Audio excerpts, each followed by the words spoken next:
Olá pessoal, esse é o canal Kinai African Beauty, me chamo Kel e hoje a gente vai conversar sobre um tema aí um pouco polêmico, não? Ou sim? Racismo no colégio.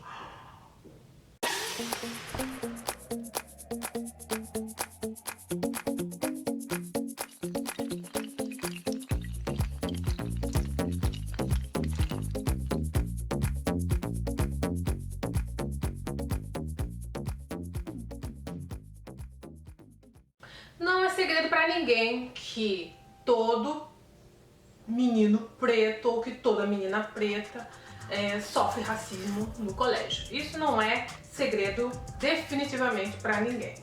Eu hoje vou mencionar aqui algumas situações que sempre aconteceram comigo nos colégios e eu espero muito poder contar com os comentários de vocês aqui embaixo também, deixando seus relatos sobre racismo que vocês sofreram, seja com alunos, com professores, enfim.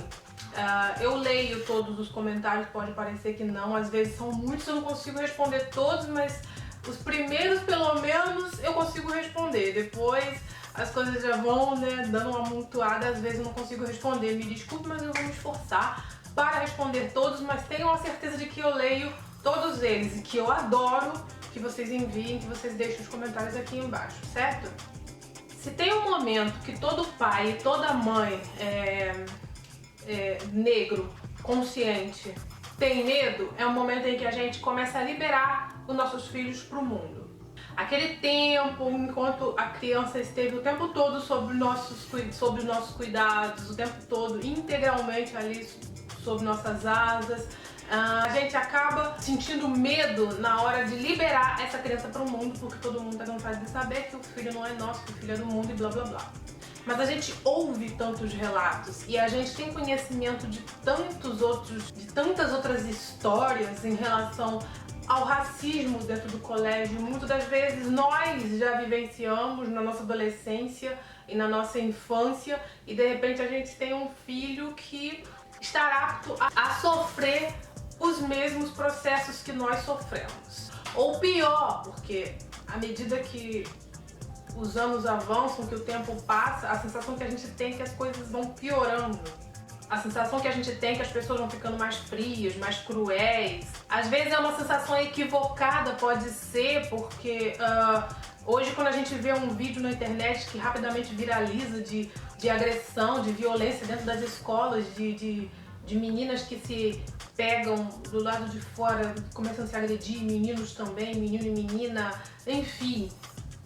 A gente fica horrorizada, a gente tende a achar que o mundo realmente está perdido, que o mundo está piorando, etc e tal. Só que eu tenho muito pra mim que tem muito a ver com a questão de se documentar isso hoje. Hoje todo mundo tem um celular, hoje tem essa questão de você preferir filmar e registrar aquele momento do que ajudar a pessoa e tal. Então antes, como na minha época não tinha celular, não tinha um fácil acesso ao celular, eu mesma não possuía celular, então as coisas antes ficavam ali, dentro da escola ou fora da escola, acontecia e morria o assunto. Ninguém filmava e postava em redes sociais. Mas eu acho que essas coisas sempre aconteceram e com o racismo não poderia ser diferente.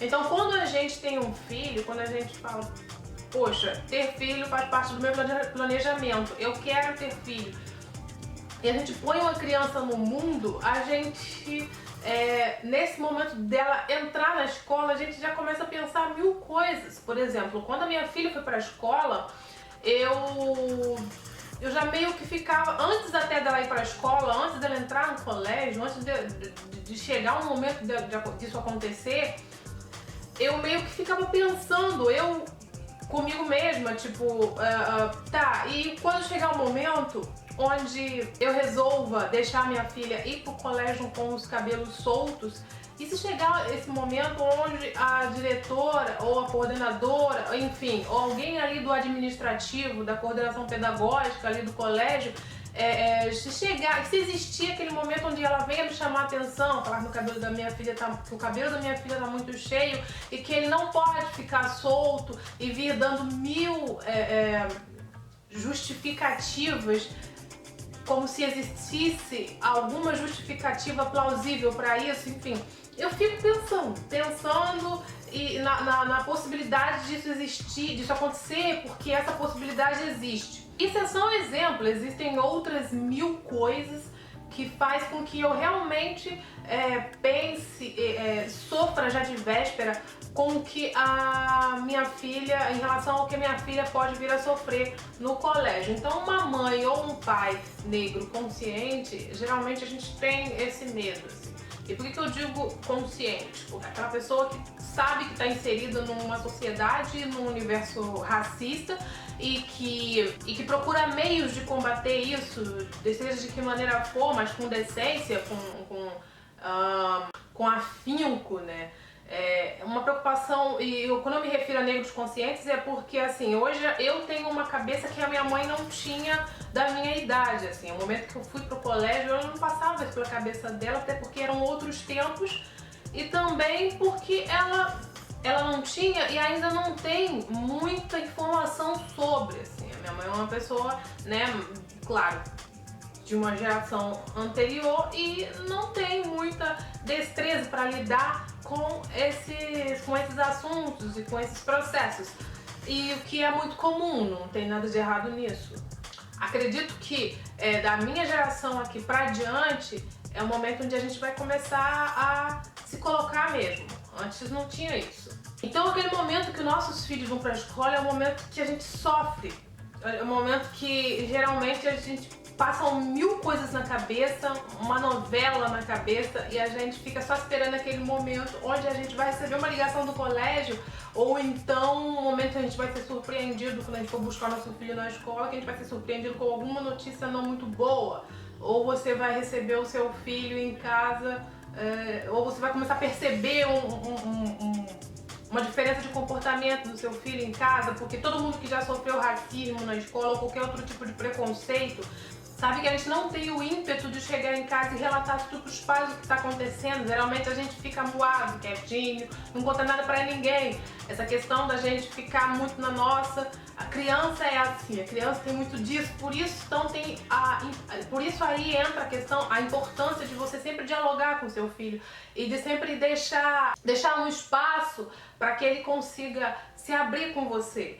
Deixar bem claro para ele o tempo todo que ele pode falar tudo que ele quiser para você. Tudo que acontecer na vida dele, ele pode compartilhar com você. Que ele pode ter confiança de compartilhar tudo referente à vida dele com você. Então, essa parte do diálogo também muda muito, né? Porque eu não tive esse diálogo com os meus pais, minha mãe, meu pai, eles nunca dialogaram comigo dessa forma abertamente para me deixar à vontade, para poder falar dos meus problemas com ele. E isso é muito comum em família de gerações anteriores. Não estou falando isso culpabilizando meu pai ou minha mãe, não. Isso realmente é comum. Então, a mudança tem que partir daqui pra diante. O que eu quero pra minha filha? Eu quero que ela chegue pra mim e me conte tudo que tá acontecendo na vida dela, que ela tenha abertura pra fazer isso. Então fica aí a importância do diálogo permanente com os nossos filhos. Eu sofri muito racismo no colégio. Isso não tem uma viva alma que tenha convivido comigo, que tenha estudado comigo, possa negar isso de alguma forma. Não existe essa possibilidade. Eu sofri muito racismo no colégio. E sabe qual é o pior? O pior é quando o racismo acontece não só da parte dos nossos colegas e tal, mas dos professores. E eu tive a infelicidade de esbarrar com um professor mega racista. Eu sempre estudei em colégio público, em escola pública, eu nunca estudei em escola particular. E aí eu tinha um professor que eu odiava, porque ele era claramente e nitidamente racista. E não fazia questão de esconder isso. E não fazia questão de parar com isso, até porque ele sabia que isso não ia dar em nada. Ele era professor de biologia e eu odiava as aulas dele, assim, o que eu pudesse fazer para evitar participar daquela aula, eu fazia. Esse professor ele já me expôs de diversas formas constrangedoras no meio de todo mundo. Ele não fazia nenhuma questão de ser racista no privado, podemos dizer assim. Não que isso fosse melhor, mas além do racismo que eu sofria constrangimento da parte dele também pelas atitudes dele ser sempre em público. Eu via que ele era racista com todos os negros que tinham na minha sala, que não eram poucos. Como eu falei, eu estudei em escola pública. Mas eu sempre tive a sensação de que ele me pegou pra Cristo mesmo. Eu fui a escolhida pra ele judiar, eu tinha essa sensação. Apesar dele ter alguns comportamentos, ter também comportamentos racistas com outras pessoas da sala, eu achava que comigo era sempre pior. Uma vez, ao me dirigir à mesa dele, para levar o caderno para ele fazer correção de alguma coisa, de algum exercício, de alguma atividade, eu me debrucei sobre a mesa dele, coloquei os braços em cima da mesa e fiquei esperando ele corrigir o que tinha para ser corrigido. E aí ele fez isso dessa vez, a primeira vez, depois ele fez outras vezes, mas essa foi a primeira vez que ele simplesmente, enquanto eu estava dizendo a ele que eu havia sido feito, que eu havia entendido determinada coisa, determinada atividade, ele simplesmente ficava me arranhando aqui, arranhando o meu braço, passando a unha no meu braço, dessa forma, assim, fazendo uma série de riscos. E eu puxava e eu tirava, eu falava, para professor, e ele arranhando, fazendo 1000 riscos assim, no meu pulso, no meu braço. Ele achava aquilo mega engraçado, dava altas risadas, como se a gente estivesse num circo e eu fosse um palhaço. E de repente ele soltou a pérola e disse, você arranha toda. Você já percebeu como é que você arranha toda? Passa a mão aí no meu braço e vê se eu arranho. Na primeira vez que ele fez isso, eu não entendi muito bem por que ele estava se preocupando com o fato de eu arranhar e dele não entendi muito como racismo. Das outras vezes que isso aconteceu, que não foram poucas, das outras vezes que isso voltou a acontecer, teve um momento que eu cheguei e já estava entendendo a mensagem que ele queria me passar, mas eu fiz a louca e perguntei, qual o problema de eu arranhar? Ele virou e falou assim, a cor. Ou seja, aquela suspeita de racismo se concretizou a partir do momento que ele não fez a menor questão de esconder. Ele nem titubeou. Ele falou com um sorriso irônico nos lábios. Quando eu perguntei a ele qual era o problema de eu arranhar, ele disse que era a cor. Naquela época eu não fazia a menor ideia de como se combatia racismo, nada do gênero. Tudo era tido como muito normal. E as coisas foram indo, só sei que eu tinha raiva dele, eu não gostava dele e ficava muito pé da vida quando as minhas colegas se aproximavam dele pra brincar ou qualquer coisa do gênero. E eu dizia, cara, vocês não percebem que ele é racista? Eu lembro que eu falava isso o tempo todo. Eu tinha uma colega que falava o tempo todo, a Kelly odeia ele porque ela acha que ele é racista. Assim. E apesar de eu não ter a menor informação, não ter uma consciência firme, uma autoestima boa, todas essas questões, eu realmente conseguia enxergar racismo nas atitudes daquele professor. E com isso eram diversas outras formas de constrangimento, de racismo e de preconceito que ele dirigia à minha pessoa. São inúmeras, não tem como eu enumerar todas elas, algumas até nem lembro mais, mas uma outra aqui que eu posso comentar, que eu posso citar, é uma vez, como ele era professor de biologia, a aula que estava sendo dada naquele dia era referente à cor dos olhos, alguma coisa assim.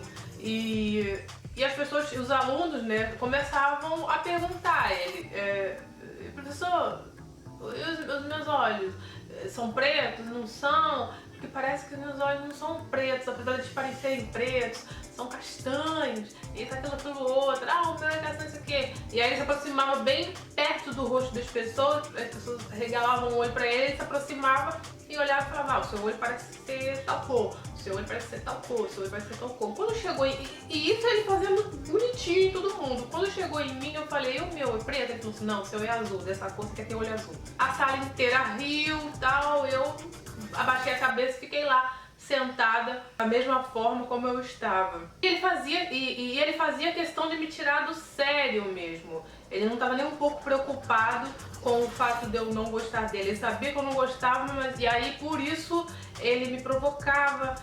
Uma vez ele chegou de carro, que ele vinha de carro, e eu estava no pátio da escola, né, lá do lado de fora. Eu estava distraída de frente para o estacionamento. E eu realmente não escutei o carro se aproximando, nem percebi, eu estava distraída com alguma coisa, quando de repente eu sinto alguma coisa gelada encostando na batata da minha perna, porque eu estava de costas pro carro dele. Então eu senti alguma coisa gelada encostando na batata da minha perna. E quando eu olhei para trás, era o carro dele. Tudo bem, eu estava ali em frente ao estacionamento, no meio do estacionamento, ali no pátio onde os professores colocavam seus carros, eu estava ali, eu estava distraída. Mas em nenhum momento ele buzinou, em nenhum momento ele abriu o vidro para poder chegar e falar comigo, pedir licença, da forma educada. Simplesmente veio aproximando o carro, como eu estava aqui, ele veio com o carro, veio com o carro, veio com o carro e começou a fazer assim. Quando ele encostou na minha perna e eu olhei pra trás, ele continuava empurrando. E eu fui indo pra frente assim, olhando pra cara dele atrás pra ver até onde ele ia. E tipo, como ele continuou empurrando e tipo, sorrindo, com um sorriso no lábio, ele continuou indo com o carro, eu saí.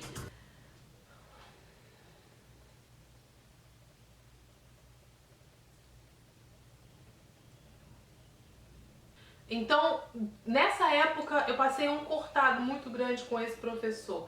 E a ponto de, no ano seguinte, eu querer mudar de colégio. E mudei. Mas aí algumas pessoas podem perguntar, tá, e você nunca denunciou? Você nunca fez nada? Não, nunca fiz nada. Até porque hoje eu tenho certeza de que nada seria resolvido. Mesmo que eu denunciasse, não ia adiantar nada. Eu tenho a perfeita certeza de que nada ia acontecer. Mas, como eu falei, naquela época eu realmente não tinha, apesar de conseguir detectar o racismo, eu não tinha realmente muita informação sobre o que fazer nesses casos. Então as coisas elas passavam despercebidas, assim. Eu percebia, mas elas passavam despercebidas no sentido de correr atrás de solução. Eu não corria, eu nem saberia nem por onde começar naquela época. E esse é um problema muito sério, isso é um problema sério, porque como as pessoas naturalizam o bullying, enfim, o preconceito, o racismo que acontece nos colégios, como as pessoas naturalizam, falam que isso acontece com toda e qualquer criança, a gente tende a achar que é natural e a gente não corre atrás dos nossos direitos. Hoje as coisas finalmente estão mudando e por estarem mudando, muita gente chega e fala, é frescurenta, é mimimi, é vitimista, porque eu fui chamado disso, fui chamado daquilo, eu não morri. Eu também não morri, eu tô aqui, tanto é que eu tô contando a história pra vocês. Mas naturalizar isso jamais. Em hipótese alguma, o que você passou, se você passou bullying, se você passou qualquer tipo de preconceito na escola, seja ele por causa do seu tom de pele, seja ele por causa do seu biotipo, se você é gordo, se você é magro, seja ele por causa do seu cabelo, seja ele porque você usa óculos, seja ele porque qualquer tipo de preconceito que você passar na escola não deve ser naturalizado, não tem por que ser naturalizado. Chega com essa palhaçada de achar que tá tudo normal, que meu bisavô também passou pela mesma coisa. Não foi disso que ele morreu de velhice, morreu na roça, morreu sei lá o quê. Então, naturalizar isso hoje não tá sendo mais tolerado. Ninguém mais, a boa parte das pessoas hoje não naturalizam mais isso. As pessoas se colocam, vem cá, você tá me ofendendo gratuitamente, tá me constrangendo, por quê? Porque eu sou preta e você não? Isso é motivo para você me constranger, isso é motivo para você me atacar, me ofender, isso é motivo para você me fazer chacota com a minha cara de forma que todo mundo ache graça.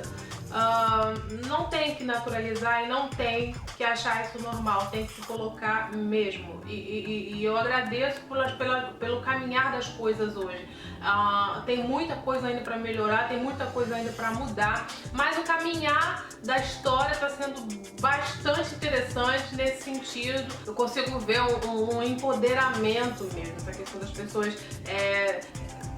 conquistarem a autoestima mesmo e não permitirem mais esses ataques, esses constrangimentos, essas ofensas, essas atitudes preconceituosas, racistas e etc.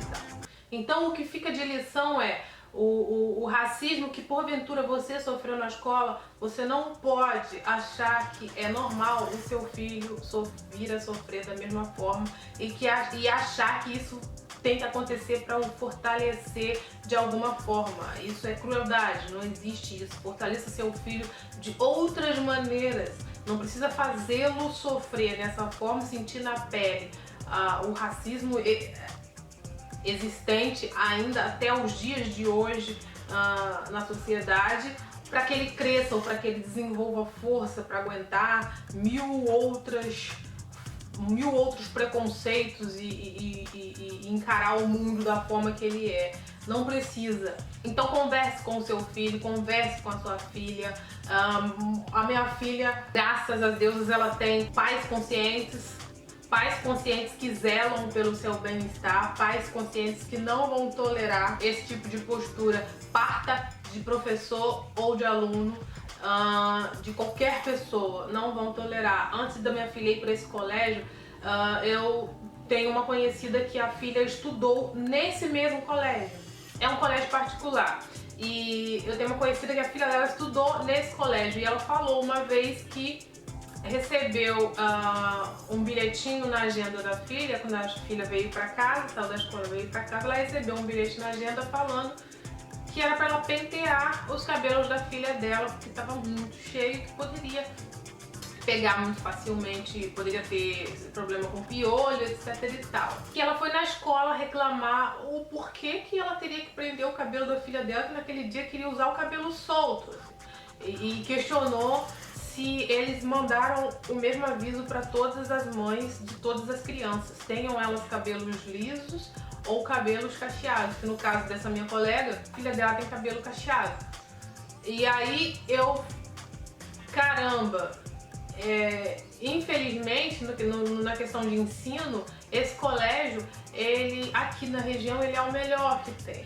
E aí eu sabia que quando eu tivesse filho, o meu filho iria para lá, né? E como eu tive filha e ela foi para lá, e eu falei, puxa, significa então que eu estou propensa a passar pelo mesmo tipo de situação, né? Porque se a filha da minha conhecida, que tem o cabelo cacheado, você passou por isso, que dirá a minha filha que virá ter um cabelo bem mais crespo do que o cacheado. O racismo tá aí, não enxergue quem não quer. Na verdade, não acredito que exista alguém que não acredite que o racismo exista. As pessoas que negam a existência do racismo são pessoas que simplesmente não querem debater sobre isso, são pessoas que não querem problematizar, são pessoas que não querem falar abertamente sobre o racismo, porque é chato, é um assunto recorrente, mas ninguém para pensar que se é um assunto recorrente, que se está sendo um assunto recorrente, é porque as atitudes racistas são recorrentes. Então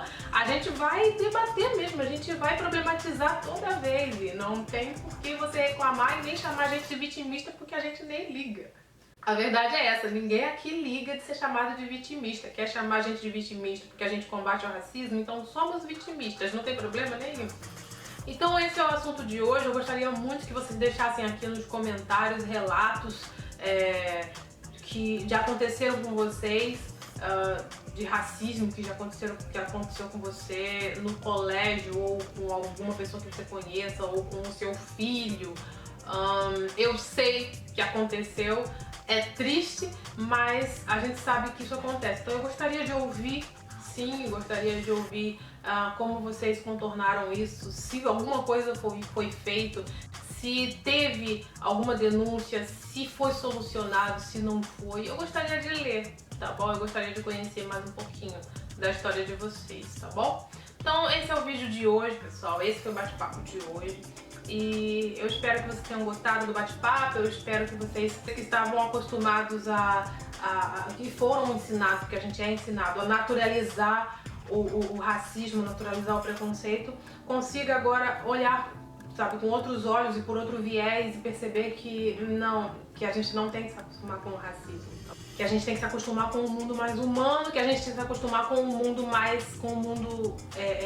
igualitário, com um mundo menos preconceituoso, porque as pessoas elas são diferentes e se for existir preconceito pelo fato das pessoas serem diferentes uma das outras, seja no cabelo, no tom de pele, no tipo de corpo, enfim, nas suas características em si, o preconceito, o racismo não vão acabar nunca. Então, combata isso, combata com toda a garra, não importa se te chamarem de vitimista ou de qualquer outra coisa, não liga, entendeu? Faz com que entre no ouvido e saia no outro, e você realmente não faz sentido você